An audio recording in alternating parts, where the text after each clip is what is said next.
Olá, vamos para a nossa aula 8, que vai falar sobre manifestações artísticas. Por que é que eu resolvi usar essa aula para esse intuito, para esse objetivo? Porque assim, a aula de artes geralmente ficou lá no seu passado, na sua 7ª série, sua 8ª série. Às vezes tem escola que vai até o 1º ano com a questão de artes. Mesmo assim, aqui no Brasil, eu sei muito bem, as aulas de arte são mais assim, para que o aluno possa desenvolver algum mecanismo, desenvolver por próprias mãos uma manufatura, alguma coisa assim, né? Vamos construir tal coisa, vamos desenhar, vamos pintar, vamos fazer isso, fazer aquilo, né? E quando chega lá no Enem, você tem sempre uma questãozinha que trata do impressionismo, do expressionismo, e você acaba se perdendo porque já não se recorda ou sequer teve essa aula. Então, nós observamos aí, não tem uma questão apenas no Enem que trata desses aspectos, mas 2 ou 3 aulas. Então, nós vamos trabalhar 2 textos, alguns gráficos aqui também, para nós nos recordarmos desses períodos, tá bom? Primeira coisa aí que eu coloquei para vocês foi um texto que fala o seguinte: a arte ganhou muito espaço na sociedade, tendo em vista que esse é um meio de marcar a história e a cultura de um povo. Sim, então a gente pode perceber que desde lá das pinturas rupestres até depois os primeiros esboços mesmo de desenhos e pinturas, ele sempre vem mostrar uma ansiedade, um anseio, uma necessidade, um sofrimento, uma alegria do ser humano. Então, geralmente, as pinturas estarão ali calcadas num aspecto histórico e, mais ainda, cultural. Então, vocês podem observar que aqui no Brasil as primeiras manifestações de pintura, elas vão mostrar muito a questão da paisagem, porque o brasileiro sempre se ufanou muito da paisagem que ele tem, como se fosse a mais bonita, inclusive. E nós sabemos, nós que temos um pouquinho mais de senso crítico, sabemos que esse amor à paisagem brasileira é algo que nos foi dado ou quase que imposto culturalmente para valorizar a nossa nação no momento de independência do Brasil. Os românticos foram pagos para cuidar da construção desse imaginário social e nós realmente acatamos e aceitamos essas questões, né? Depois ele continua: atualmente a arte está muito presente no cotidiano, podendo ser encontrada em forma de música, ilustração de livros, ilustrações de muros, filmes, novelas, quadros, fotos, entre outros. Vale salientar que a arte tem uma importante função social, na medida que expõe características históricas e culturais, tornando-se reflexo da essência humana. Então, sim, em cada cidade você vai ali e você verá as exposições de arte, cada qual tem o seu colorido. Se você vai em São Paulo, você tem muita questão da pichação, você tem bastante a questão da mistura de culturas, porque é uma cidade pluricultural. Ali você tem bairros asiáticos, você tem os bairros das pessoas que vêm do Líbano, que todo mundo coloca ali num cesto só e fala, é todo mundo turco, né? Já sabem que existe isso aqui no Brasil. É o bairro dos nordestinos, é o bairro dos haitianos. Então é uma cidade loteada praticamente. E quando alguém faz uma pichação ou quando faz um grafite, ele geralmente vai conseguir captar essa mistura de culturas e fazer ali a sua arte. Se você vai para outras regiões, você vai ter uma cultura muito mais, eu vou pintar o peixe, eu vou pintar o rio, eu vou pintar o nascer e pôr do sol, os coloridos do Mato Grosso, as frutas do norte. Então, cada região com a sua cultura, com a sua forma de expressar o seu lugar na sociedade, né? A partir disso, eu coloquei para vocês aí uma síntese dos nomes que as artes recebem. Então, a arte pré-histórica, a arte antiga, a arte clássica, a arte medieval, a arte moderna. Essa nos interessa bastante, porque ela vai de 1350 a 1850. A arte neoclássica é chamada de moderna. Como nós temos o modernismo literário, tem aluno que confunde. Então pensem, a arte moderna, ela aconteceu antes do modernismo, é uma coisa meio louca essa. A arte feita durante o modernismo a gente chama de contemporânea. Então ela vem de 1850 até os dias atuais. Portanto, todo aquele lance lá de futurismo, pintura expressionista, impressionista, cubista, abstrata, toda ela é chamada de arte contemporânea, tá bom? E, inicialmente, a arte era dividida em 7 vertentes: música, pintura, dança, cinema, escultura, teatro e literatura. Com a abertura da sociedade, com a chegada das tecnologias, da imprensa, da prensa, nós tivemos uma variação maior. Então, hoje a gente fala em arte digital, multimídia, é isso que o texto está falando aí para vocês, tá bom? Bom, qual que seria a linha do tempo da história da arte? É essa que eu estou mostrando. Então, pré-história, eu tenho ali o homem antigo, a idade antiga com os egípcios, gregos e romanos. Então, essa arte é uma arte muito importante porque ela vai influenciar a nossa literatura, tanto árcade quanto parnasiana. Vai influenciar também no modernismo, que vai rebater a arte clássica. Então, você ter em mente essa linha histórica e aquilo de que tratava cada um desses movimentos é muito importante para reconhecê-los, para conhecê-los e depois reconhecer as críticas que virão a eles. Notem, eu compreendo muito bem, estudei muito isso quando fazia curso de letras. A arte, ela não é, vamos dizer assim, tripudiada pelos parnasianos, pelos modernistas contra os parnasianos, não é isso. Eu tenho certeza absoluta que Mário de Andrade, Anita Malfatti, Manuel Bandeira, todos eles reconheciam o valor da arte da antiguidade, beleza?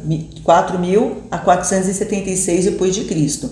Mas o que eles tripudiavam, criticavam, debochavam era de, naquele momento de grande efervescência cultural no mundo, nós estávamos aí à beira de uma primeira guerra mundial, o mundo estava em efervescência e os parnasianos ali fazendo poema para falar sobre musa do Olimpo, colunas, templos gregos, que não tinha relação alguma com a realidade.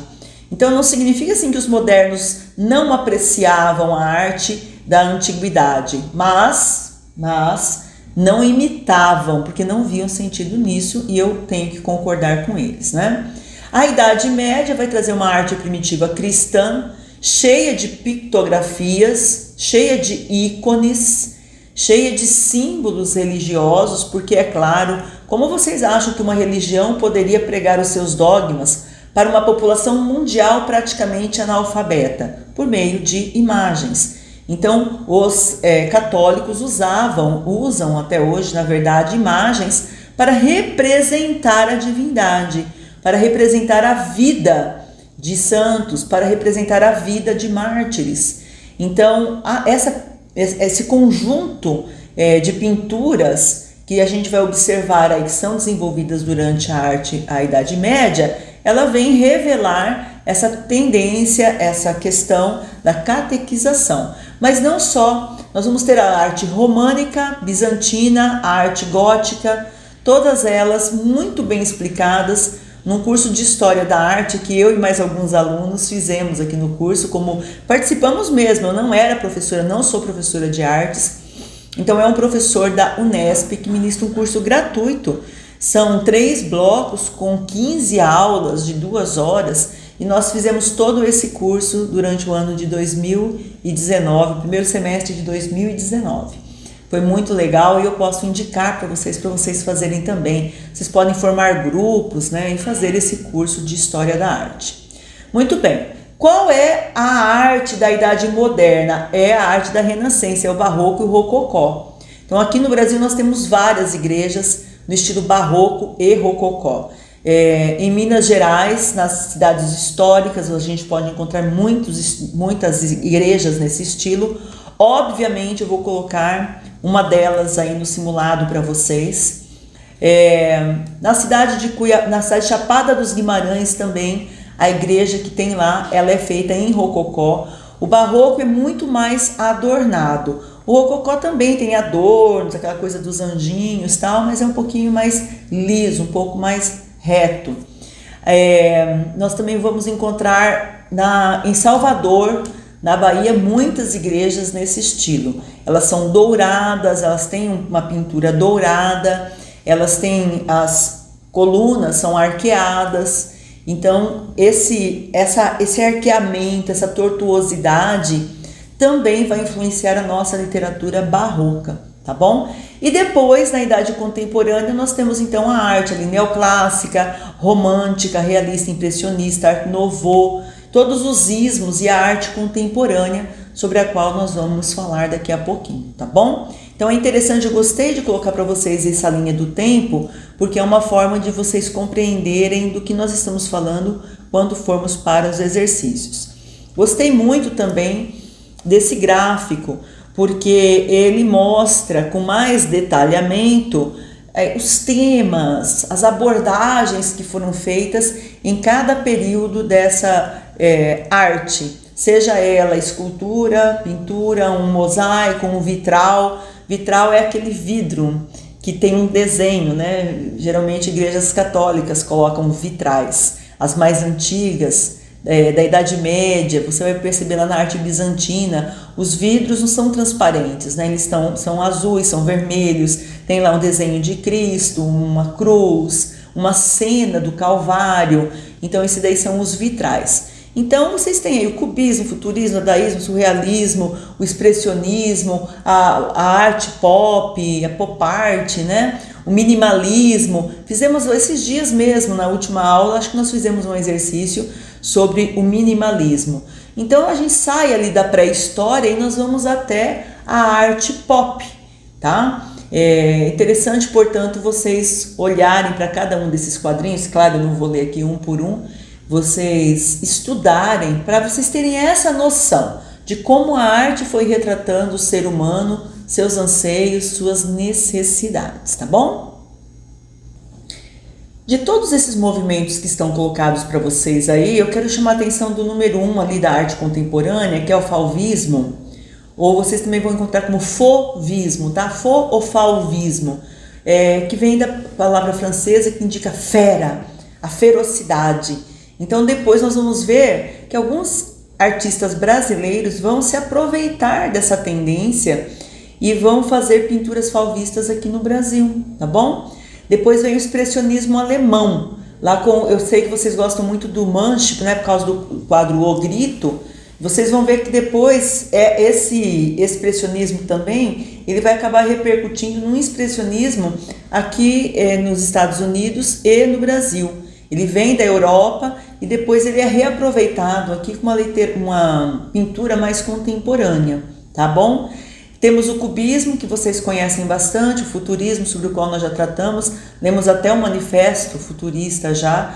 O dadaísmo, fizemos também uma questão envolvendo o Dada, né? Lembra lá o texto do Tzara, que falava como fazer um texto dadaísta. O surrealismo de Salvador Dalí, que vocês também conhecem. A obra que vocês mais gostam deles realmente a Memória, né? Então, vocês vão perceber que essa arte, ela vai vir da Europa e vai se instalar aqui na América do Sul e no Brasil. E essas tendências vão sendo não obedecidas, mas aproveitadas pelos artistas. Nesse outro quadro, eu mostro para vocês 4 tendências. Tendência da arte nouveau, vocês podem perceber aí, é um nome francês. O futurismo, o cubismo e o dadaísmo, também colocados num patamar temporal, 1890, 1909, 1910, 1916. Vocês não precisam guardar essas datas. A única coisa que vocês precisam ter é a noção dessa sequência e também de que essas artes conviveram, ou seja, viveram ao mesmo tempo, no mesmo momento. Não quer dizer assim que em 1909 acabou a arte nouveau. Não, nós tínhamos aí artistas trabalhando nesse mesmo sentido ao mesmo tempo. A arte nouveau é uma arte que vai se estender na pintura, mas até a arquitetura.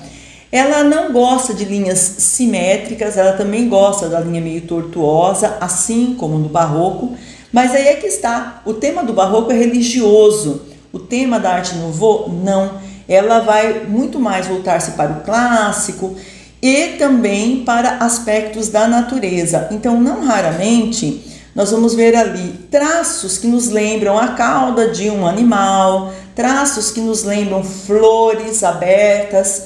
Então, ela se aproveita desses elementos, tá bom? O futurismo, como nós já falamos, é a apreciação da arte baseada na máquina, na velocidade, no mecanicismo. Então, ali, por exemplo, nessa capa desse livro que vocês têm, notem que a letra não está escrita como se fosse cursiva, aquela letra clássica, desenhada.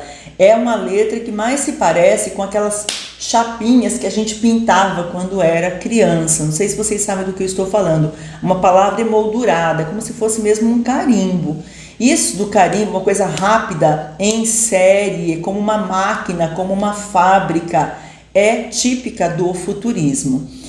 No cubismo, você pode não acreditar em mim, mas esse copo que está sendo colocado aí, essa figura cilíndrica, ela já revela esses traços do cubismo, que gosta sim dessa coisa da profundidade, da transparência, da circularidade. Isso vai se estender tanto para a literatura quanto para as outras formas artísticas. E o dadaísmo, que é esse nonsense. Então, depois, quando a gente for falar das tradições expostas, por exemplo, o abstracionismo, nós vamos perceber essas tendências aí influenciando nas artes aqui no Brasil. E claro que vai ter sempre uma questãozinha ali no Enem sobre isso.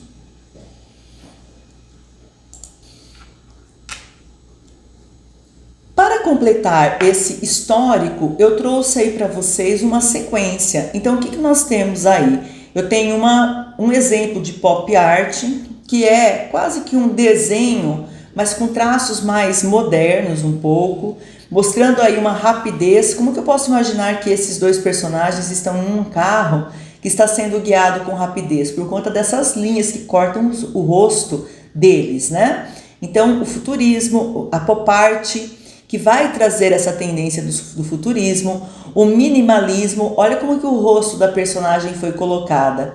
Lembra que nós lemos numa questão aí passada sobre o minimalismo? Eu vou, ao invés de colocar detalhes, eu coloco só os traços sugestivos de um rosto. Mais embaixo, a arte conceitual. 3 Coca-Colas, 3 garrafas de Coca-Cola, uma cheia, uma média e uma vazia. Uma que já foi consumida, uma que está em processo de consumo e uma que será consumida. Então, veja como eu posso variar na interpretação dessa arte conceitual. E existem vários memes por aí no Instagram sobre arte contextual. O hiperrealismo, como vocês estão vendo aí, é uma tentativa de reproduzir a natureza, as pessoas, os lugares, com realismo extremo. Você percebe como parece o rosto de uma pessoa? Não é uma escultura. Então o hiperrealismo trabalha até assim, a barbinha nascendo, o cabelo grisalho, um sulco no rosto da pessoa. Você olha para uma pintura hiperrealista, você fala, é uma foto. Não tem como não ser uma foto. Não, é uma pintura hiperrealista. Outra tendência, além de arte, como que além de arte é colocada? O escultor, aquela imagem que nós estamos vendo ali, por exemplo, ela não foi feita pela natureza. Alguém foi ali e construiu aquele caminho. Então, além de arte, ela é feita para ser apreciada de longe, não de perto, porque quem estiver andando ali não vai perceber nem o desenho, né? Agora, se você se colocar num drone, numa colina um pouco mais alta, se você estiver à distância, é possível que você visualize. Então, o artista vai ali e com elementos da natureza, ele constrói o objeto artístico, tá bom? Outra forma de manifestação é a street art, a arte de rua. E aí nós vamos ter as pichações, os grafites, aqueles muros que alguém vai ali e pinta alguma coisa, até mesmo uma frase, um texto verbal. Ali no caso, nós temos um personagem que se parece muito, né, com a figura, com o pictograma, né, de Jesus Cristo, e ele está chutando alguém que está com uma Bíblia na mão e falando assim, ó, não era isso não era essa a minha mensagem, tá bom? Não era disso que eu estava falando de outra coisa. Uma outra forma de manifestação que vocês têm aí, que eu estou mostrando, é a body art, ou seja, é uma arte desenvolvida no corpo de uma pessoa. Às vezes, com uma performance, a pessoa se fecha assim, parece que é um pássaro. Então, o escultor, o artista, vai ali no corpo da pessoa e desenha. Como aí, olha só que interessante, né? Parece que o rosto dela foi quebrado, como se fosse um barro duro, né? Então, o artista vai ali e desenha com profundidade, com um realismo incrível também. E aí essa arte se dá o nome de body art. A performance na arte também, então de repente você vai ali para uma apresentação artística e ao invés de você chegar lá e dar de cara com uma pintura, dar de cara com uma escultura, você dá de cara com 4, 5 pessoas fazendo ali uma performance, né? Vestidas especialmente de uma maneira, às vezes com o rosto também pintado, projetando o corpo para frente, projetando o corpo para trás. Anos atrás deu muita polêmica uma performance na arte em que havia lá um homem nu deitado e era um público livre. Então crianças podiam entrar, mesmo com os pais ou sem os pais, e chegava ali tinha um homem nu. Inclusive algumas reportagens davam conta de que uma criança foi convidada a tocar no homem que estava ali. Eu não sei se isso é verdade ou não, mas enfim, às vezes a gente tem que perceber que a arte vai ter também tem que passar pelo crivo da censura, não censura, mas aquele da indicação. Lembra que a gente falou sobre esse tema já, sobre classificação indicativa? Olha, é o tipo de exposição que não dá para entrar criança, ou menores de 16, ou menores de 14, né? Então, eventualmente, sempre ali, ou no Brasil, ou algum país do mundo, existe uma polêmica em relação às artes performáticas. Instalação artística, isso já caiu em 3 questões do Enem, 4 questões do Enem sobre instalação artística. Então o artista não pinta uma tela ou não faz uma escultura, ele vai ali fora num gramado como nós temos ali e coloca esses bancos, né? E ele dá um sentido a isso. Então isso é a arte de instalação. Se eu não me engano foi em Genebra, tem lá bem na frente das Nações Unidas, eu até tenho uma foto assim, é uma cadeira enorme, gigantesca, sem uma das pernas. Então isso vem simbolizar muitas coisas, mas principalmente a quebra daquilo que devia ter ali um pilar, né, de 4, mas eu tenho de repente uma quebra, eu tenho um abandono, e aí as metáforas que podem surgir disso são variadas. Então isso é chamado de arte de instalação. Geralmente num lugar público, geralmente num lugar ao céu aberto. Mas não é uma regra, tá, pessoal? Para as artes contemporâneas não há muitas regras. Isso que é importante vocês saberem. E eu coloquei aí um QR Code para vocês, que quem quiser saber mais, vocês vão cair direto num site que vai explicar detalhadamente cada um desses movimentos.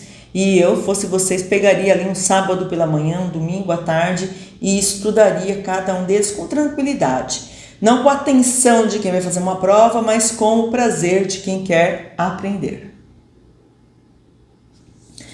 E vamos para os nossos exercícios de aplicação daquilo que nós estudamos. Então, você chega ali no Museu Reino Sofia, na Espanha, e você dá de cara com uma cadeira elevada, encostada na parede, sobre uma tela, e embaixo a própria cadeira. Uma é uma pintura, a outra é a própria cadeira. Tudo bem? E ainda do lado você tem uma definição do que seja uma cadeira, né? Então, cadeira, substantivo feminino, primeiro significado, acessório com encosto e pernas, geralmente usada para pessoas, né? Eu preciso que alguém me explique o que é uma cadeira.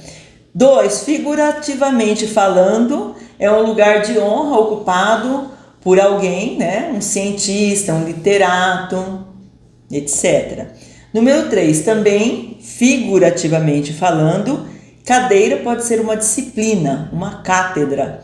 Então, Suzana, qual cadeira você queria ocupar na universidade? A cadeira de professora.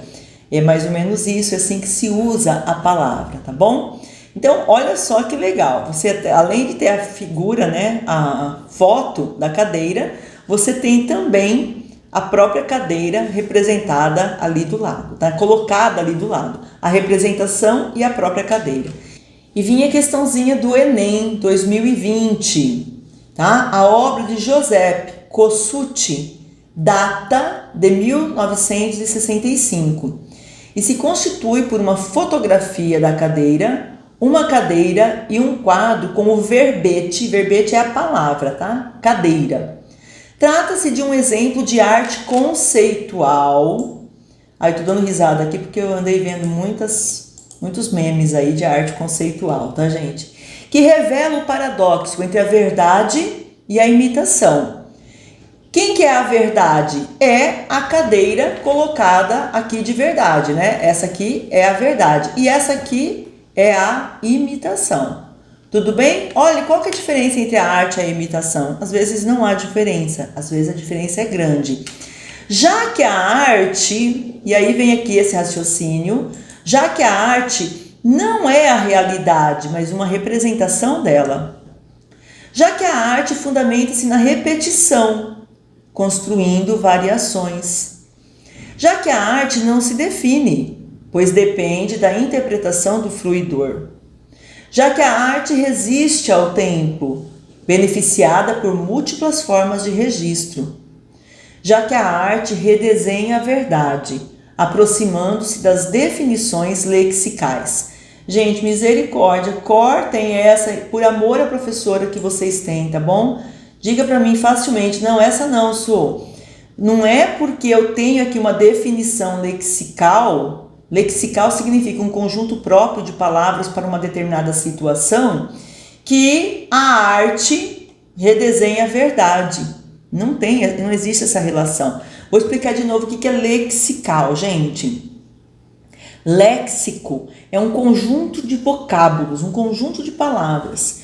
Então, se eu vou num hospital, quais palavras, quais léxicos estarão presentes ali na dinâmica de um atendimento de hospital? Então, médico, paciente, consulta, exame, laboratório. Essas são as palavras típicas. Você não vai encontrar essas palavras numa oficina mecânica. Numa oficina mecânica, o que você vai encontrar? Motor, rodagem, carro, automóvel, lubrificação. Você não vai encontrar essas palavras num hospital ou num tribunal. Então, isso que é léxico. Note que não há essa relação entre o léxico. O artista colocou ali a definição para trabalhar com a pluralidade de significados, mas não para redesenhar uma verdade com base em um léxico, tá? Não é a letra E a nossa resposta. Qual outra que vocês cortariam? Eu espero que vocês cortassem a letra B, porque qual repetição constrói variações ali? Eu tenho uma cadeira representada de duas formas, então eu não tenho variações. Portanto, convido vocês a cortarem também essa letra B, tá? Letra C, não se define, pois depende da interpretação do fruidor. A arte não se define? Nós acabamos de ter uma aula de arte. Aula não, né, gente? Porque eu não sou professora de artes, mas eu fiz um flashback com vocês aí. Então, como que a gente pode dizer assim que a arte não se define se eu falo a arte nouveau é isso, o dadaísmo é isso, o surrealismo é aquilo? Claro que se define, portanto, tá? Então, não tem como falar assim, ela não se define. Então, eu quero saber, a arte não é realidade, mas uma representação? Ou a arte resiste ao tempo, beneficiada por múltiplas formas de registro? Eu posso dizer que a letra D é verdadeira, mas não em relação à imagem colocada para nós, tá?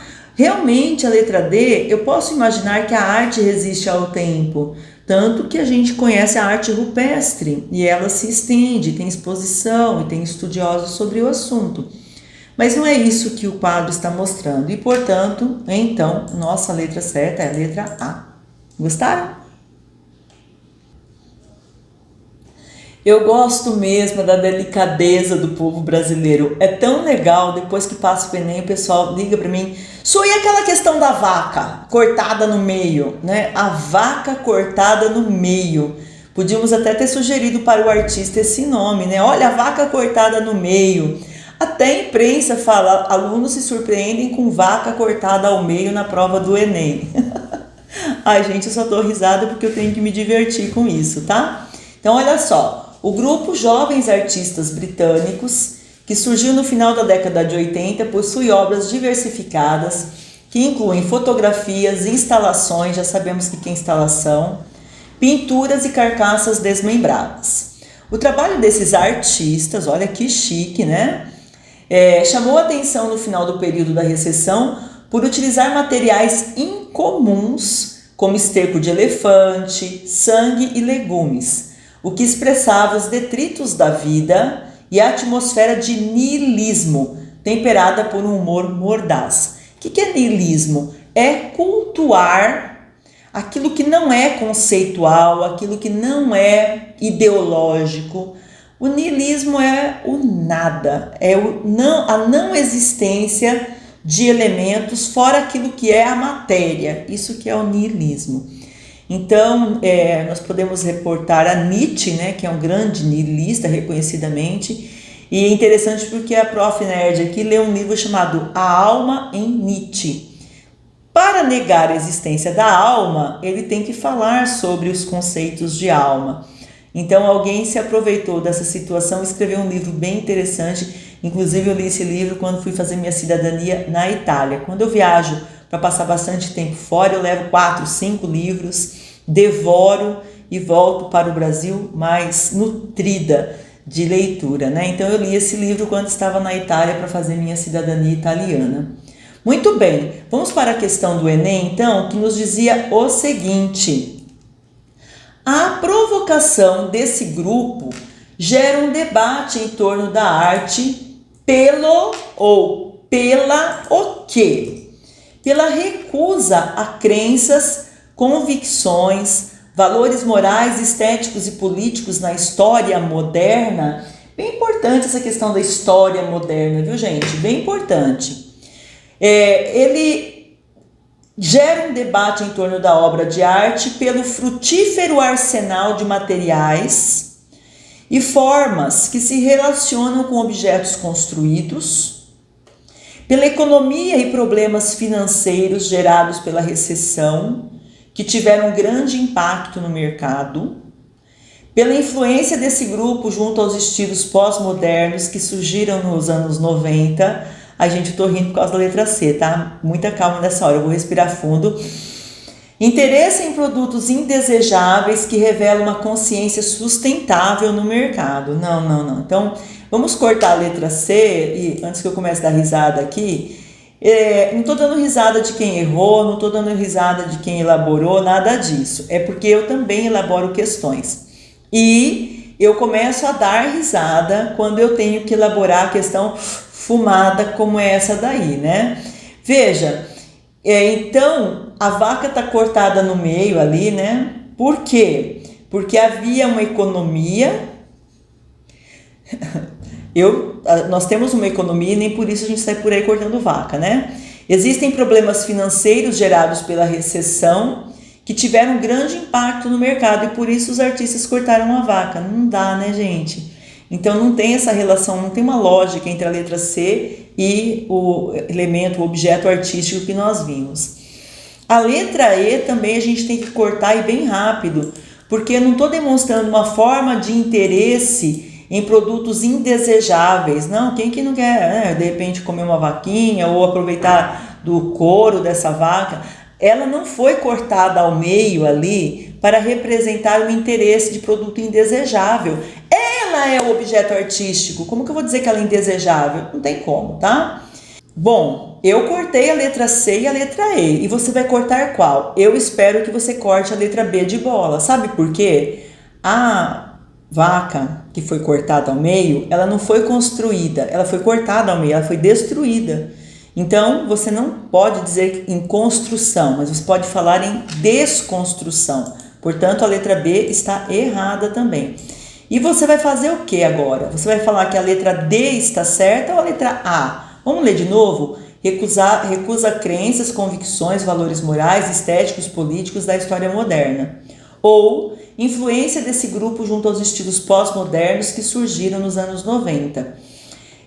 Veja, a provocação do grupo não gera influência, tá? Pode ser que eles tenham vindo a influenciar, mas a provocação deles, eu estou provocando alguém, esse alguém não vai, ela me provocou, então eu vou seguir a mesma tendência. Não existe essa lógica e, portanto, vamos cortar a letra D de dado. A nossa resposta é a letra A. Eu só não entendi muito bem quando escreveram aqui na nossa história moderna, né? Então ele recusa crenças, convicções, valores morais, estéticos e políticos na história moderna. Para mim, ele faz tudo isso em relação à realidade. Mas não chega a ficar errada, não estou dizendo que o item está errado. Eu teria dúvidas, nem me lembro se eu acertei ou não. Esse Enem não foi o que eu fiz o digital. Então, e você? Você acertou ou você errou essa questão? Resposta, letra A, tá bom? Vamos ver uma questão aí de um vestibular. Ele trazia um enunciado, quem elaborou a questão também elaborou o enunciado. Não é um texto já dado, né? Vamos ver o que escreveram. Artes visuais é a designação dada ao conjunto de artes que representam o mundo real ou imaginário e que tem a visão, sentido de ver, como principal caminho de percepção e reflexão crítica sobre as imagens envolvidas. Por que a pessoa colocou esse sentido de ver aí no meio? Claro que visão é sentido de ver. A palavra visão muitas vezes indica percepção, ponto de vista, opinião, postura, tá bom? Então ele quis dizer que a visão mesmo é o sentido de meus olhos captarem uma imagem, traduzir isso para o meu cérebro e criar um conceito. Ele quer nos dizer isso, por isso que ele colocou entre parênteses essa explicação. Entre outras, duas categorias fortes aparecem nos trabalhos visuais: a estética e a poética. Nesse sentido, entende-se como arte poética o pensamento usado para fins educativos com base na capacidade de apreciar o resultado de uma criação. Sim ou não? O pensamento usado para fins artísticos com base na poesia escrita por quem aprecia o resultado de uma criação. A capacidade de utilizar fins estéticos com base na criação de obras determinadas. A linguagem usada para fins estéticos, com base na imaginação de quem cria ou aprecia o resultado dessa criação. E aí, o que vocês acham? O que seria a arte poética voltada para a arte visual? Aqui no Brasil, João Cabral de Melo Neto é o chefe, ele comanda esse aspecto. Porque você olha para o poema dele, não é aquele poema subjetivo, emotivo. É um poema em que você vai lendo e vai construindo uma imagem. Tanto que os ilustradores adoram fazer ilustrações das poesias de João Cabral. Qual dessas letras aí para vocês atende melhor a essa descrição? Bom, eu vou cortar logo de cara a letra A, porque a arte poética ela não é feita para fins educacionais, para fins educativos. Eu não quero educar uma pessoa pela arte, ao contrário, a arte geralmente ela é intransigente, ela busca aquilo que é novo, ela busca aquilo que ela deseja exprimir e não aquilo que ela precisa exprimir. O educativo é muito daquilo do precisa. Quando o meu aluno fica revoltado, porque ele fala, ele pede não, eu imponho a ele fazer uma caligrafia para dar uma melhoradinha na letra, ele fica muito bravo comigo, mas eu sei que eu tenho que fazer aquilo para melhorar a comunicabilidade dele em um texto escrito, tá bom? Então, isso é o educativo. Educar às vezes dói. Às vezes dói quando o aluno espera tirar um 940 na redação e eu corrijo o simulado dele e vem ali um 880. Dói, eu sei que dói. Mas aí é que está. Adianta eu mentir para ele, colocar uma nota mais alta? Não, não adianta. Então, educar dói. A arte não é para isso, ela tem um outro objetivo, tá bem? A letra B também está errada, porque ela fala que sempre com base na poesia escrita, e a poesia pode ser colocada de outras formas também, tá bom? O poema é sempre escrito, mas a poesia é algo que se revela inclusive nas artes visuais. Então a letra B também está errada por essa razão, tá bom? Outra coisa também que está errada na letra B é essa palavra resultado, Porque a palavra resultado, ela presume algo assim, muito, eu quero chegar a isso. E a arte, vamos pensar no dadaísmo, por exemplo.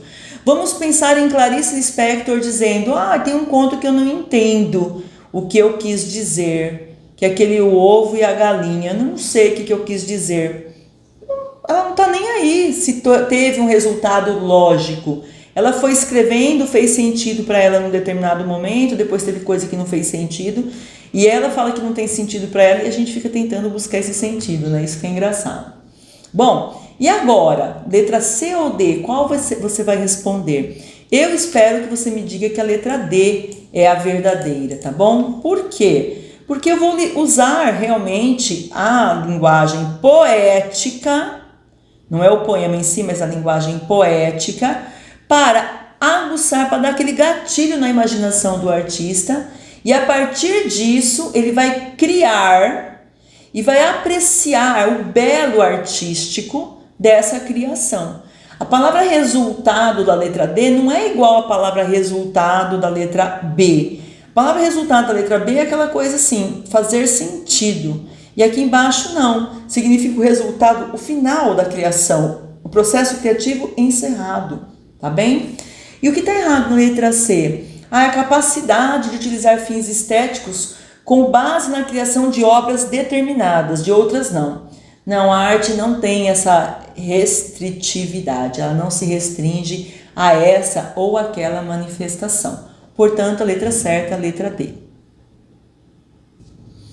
Você pega um avião, chega em Paris, paga caro no ingresso para entrar num museu, vai lá na ala de arte contemporânea e dá de cara com um banquinho, e em cima desse banquinho tem uma roda velha parada.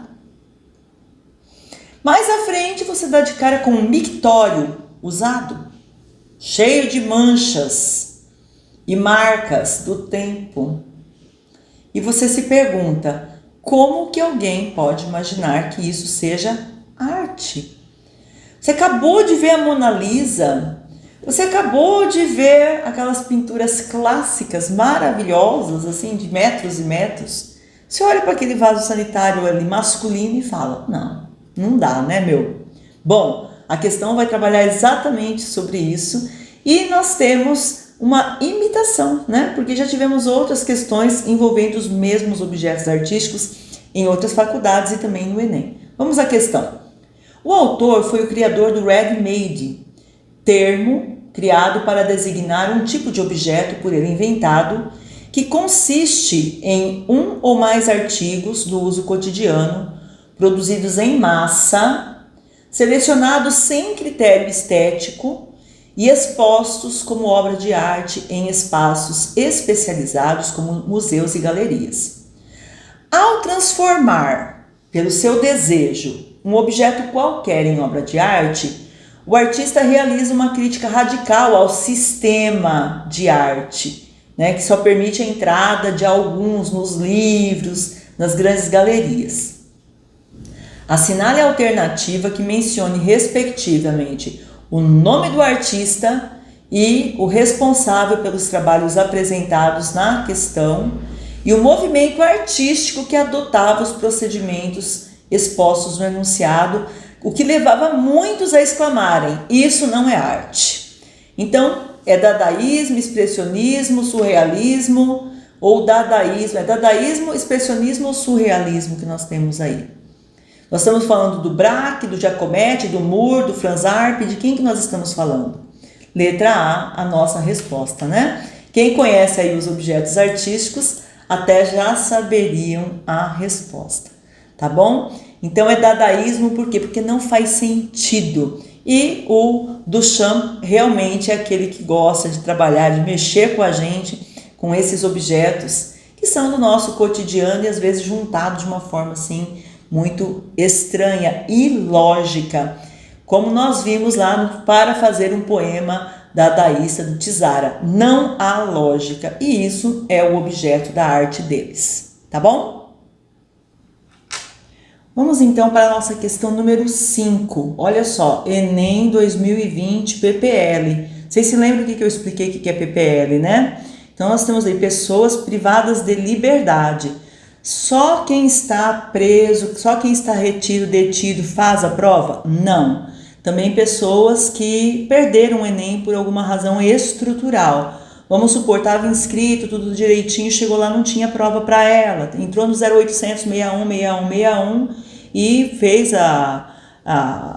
o requerimento e acabou fazendo a prova em uma data posterior, tá bom? Então essa questão caiu exatamente nesse Enem agora, para vocês verem. Tem aluno que fala para mim, não vai cair artes no Enem. Cai artes sim, senhor, cai nas 3 provas e sempre aparece, tá bom? Então nós temos ali o quadro O Mamoeiro, de Tarsila do Amaral. E o enunciado falava assim, ó: as vanguardas europeias trouxeram novas perspectivas para as artes plásticas brasileiras. Na obra O Mamoeiro, a pintora Tarsila do Amaral valoriza, vamos ver, a representação de trabalhadores no campo. Aí eu olho para a imagem e eu vejo uma mulher saindo na porta, eu vejo uma mãe, uma mulher com 2 crianças com as mãos dadas. Então não vejo trabalhadores de campo, tá bom? Letra B, as retas em detrimento dos círculos. Como assim as retas em detrimento dos círculos? Olhando para a figura novamente, você percebe que tem reta, tem círculo. Essa tendência cubista da Tarsila do Amaral, ela aparece ali nas perspectivas. Notem como nós temos um elemento que parece uma mesa. Essa mesa, a gente consegue até enxergar as pernas dela, mas não a tábua que a compõe. Por quê? Porque ela está numa perspectiva, no mesmo plano de visão de quem está observando a pintura, né? Deixa eu arrumar para vocês aqui o desenhar, que eu acabei tirando, né? Letra C, os padrões tradicionais nacionalistas. Letra D, a representação por formas geométricas, pode ser essa a nossa resposta, inclusive. E os padrões de objetos mecânicos, não é uma obra futurística. Então veja só, como não se trata de uma obra futurística, por quê? Eu não tenho ali um elemento que indique velocidade, um mecanismo mecânico mesmo, mecanismo mecânico, parece uma redundância, mas não é. Não tenho nada disso ali, nós estamos observando apenas uma cidade, são casas, eu tenho ali até um poste, eu tenho ali um coqueiro, eu tenho uma bananeira, são as imagens, as paisagens do Brasil, tá bom? Então, qual desses itens nós vamos cortar? A letra A, eu já falei que não é a nossa resposta, tá bom? Porque ela não mostra esses trabalhadores do campo, como está colocado aqui na letra A. Qual outra que vocês cortariam? Eu espero que vocês respondessem para mim os padrões tradicionais nacionalistas. Se você responder isso, você não entendeu o que foi o modernismo, o que foram as vanguardas europeias. As retas em detrimento dos círculos, também não posso responder isso, porque não houve esse prejuízo. Um não foi colocado no lugar do outro, então vamos cortar também a letra B de bola, não tem essa relação. Os padrões de objetos mecânicos, não estou vendo objeto mecânico algum aí colocado. Eu não tenho um moinho, eu não tenho uma fábrica, eu não tenho nenhum elemento que me lembre desse mecanicismo. E realmente existe uma valorização dos objetos geométricos, porque a Tarsila do Amaral e vários pintores nossos trabalharam dentro dessa vertente do cubismo, tá bom? Portanto, nossa resposta, letra D de dado. Vamos a mais uma questão que vai tratar do hiperrealismo, que é aquele que eu mencionei na aula teórica. Então fala assim, ó, o termo referente a uma tendência artística que tem lugar no final da década de 60, sobretudo em Nova York, na Califórnia, Estados Unidos. Trata-se de uma retomada ao realismo na arte contemporânea, contrariando as direções abertas pelo minimalismo. Então, enquanto o minimalismo é o traço, o hiperrealismo vai ser o detalhe, tá? E pelas pesquisas formais da arte abstrata. Menos que um recuo à tradição realista do século XIX, o novo realismo finca raízes na cena contemporânea, dizem os seus adeptos, e se beneficia da vida moderna em todas as suas dimensões. É ela que fornece a matéria, os temas e os meios, que são as matérias e as técnicas, de que se valem os artistas. E aí você tem que assinalar a arte que nos pareça ser do hiperrealismo. Letra A é uma obra realista. Parece uma foto, né? Mas a gente consegue perceber claramente os traços de pintura. Não é a nossa resposta. Letra D é aquilo que nós vimos chamado de land art, tá bom? A arte feita com elementos da própria terra. Mas temos aí carros, né? E agora? Sim, mas eu tenho o campo, eu tenho o lugar aberto. E na verdade, esses carros estão colocados numa postura, numa posição que nos lembram aquelas pedras Stone Age, que também são colocadas nessa forma. Então, são elementos, carcaças de veículos que estavam de repente colocados ali em um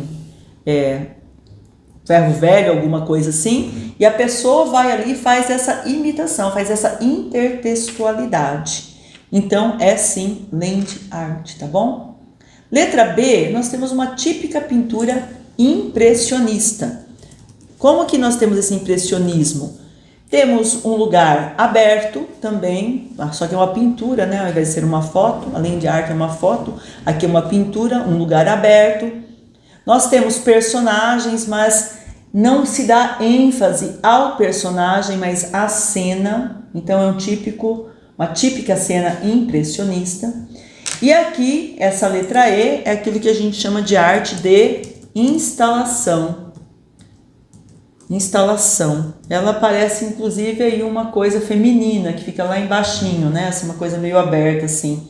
Então, eu não posso falar muito mais sobre isso, né? A imagem fala por si. A imagem fala por si, mas é uma arte de instalação. Parece um trabalho escolar, não é verdade? E a pessoa, alguém falou para mim, credo, professora, a senhora está com a mente muito perturbada. Eu falei, não, faz parte da anatomia humana. Alguém falou, pode ser um poro, né, aumentado. Eu falei, nossa, que grande essa sua lente de aumento, né? Pode ser um poro. Enfim, não é hiperrealismo. Aqui a letra C vai ser a nossa resposta. Eu quero que vocês me digam, não parece uma foto? Mas não é. É uma pintura, acreditem nisso, tá bem? Então você fala, não, isso não é possível. Claro que é uma foto. Eu vou dizer claro que não, claro que é uma pintura.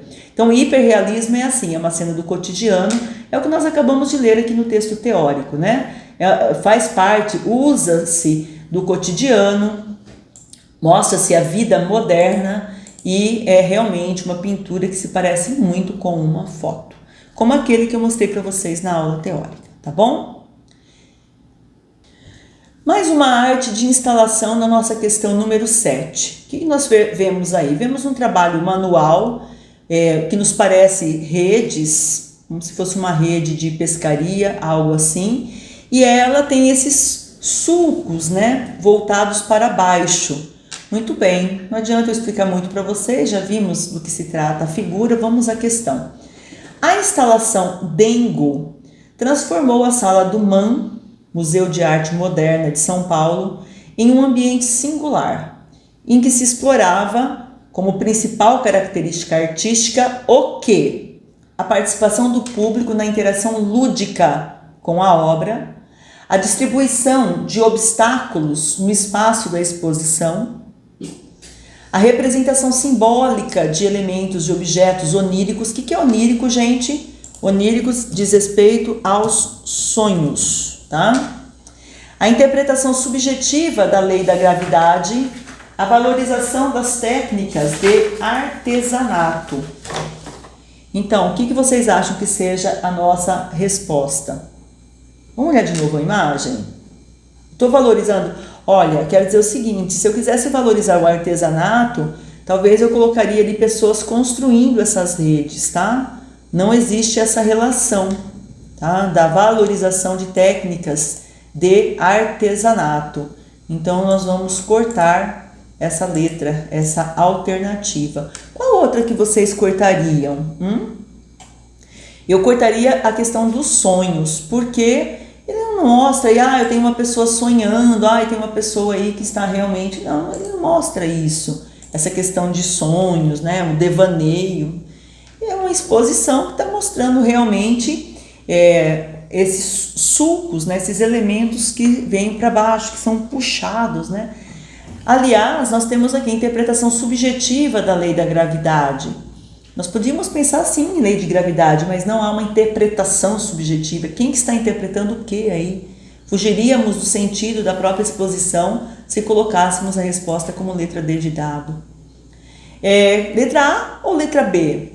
A instalação transformou em um ambiente singular, explorando como característica a participação do público ou a distribuição de obstáculos? Eu não vi obstáculo nenhum, eu vi crianças correndo como se esses sulcos fossem um labirinto.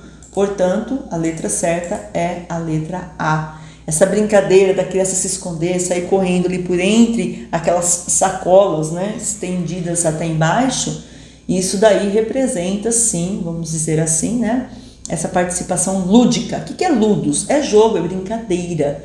Por isso que é letra A a resposta. E chegamos à última questão dessa unidade. Temos aí uma escultura, eu conheço pessoalmente, sim, eu tenho uma foto com ela, inclusive, mas a foto que eu tinha não mostrava aquilo que eu quis mostrar com a questão. Então a questão quer mostrar uma angulosidade, um paralelismo. Então a foto que eu fiz, o que fizeram de mim com a escultura não dava certo. Portanto, eu coloquei uma que realmente me chamou a atenção. Esse céu azul aí por trás é bastante revelador, tá? A escultura Os Guerreiros, também conhecido como os Candangos, é do artista plástico Bruno Giorgi. Foi esculpida em 1959 e fica em Brasília, no Distrito Federal. Observando-a, é possível entender como correta a alternativa letra A. Há um retorno à forma perfeita, sem rasuras, sem arranhões, desculpem, princípio básico da pintura da Renascença. Os espaços vazios entre as figuras também ajudam a compor a criação do artista.